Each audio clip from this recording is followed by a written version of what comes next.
What I saw in the lesson were lots of beginnings, and I thought that you made huge efforts to do things in a new, innovative way with the music, with the visuals, with those kind of things.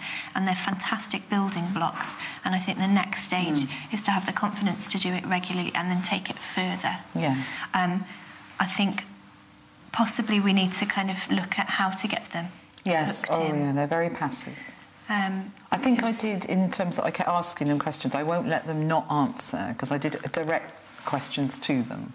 Is there a way of using that questioning to kind of involve them more, do you think? Can you put that again? How to make the questioning more how to make the active? Yeah. Yeah. What sort of questions how could you direct the questions in a way that more students would want to kind of latch on and involve themselves in the discussion? I don't know, I'd have to think about it. I mean, in a way, you could transfer the questions to them, almost, so that you give them the responsibility of asking the questions. Yeah. So as a group, they could come up with questions, not just coming up with answers. I think that would be interesting.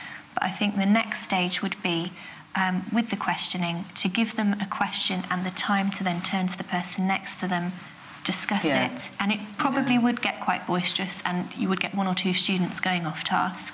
But then when they fed back to your initial question, they would have more to offer. I think that's right, yeah, I think so.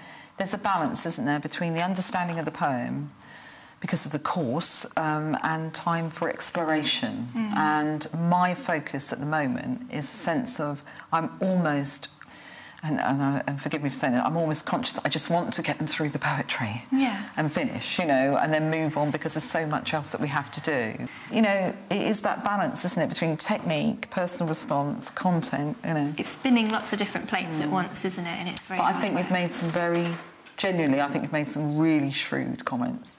Well done. I don't know whether this is a tricky question or not. I don't mind. This kind of feedback, where does it fit in the scheme of things?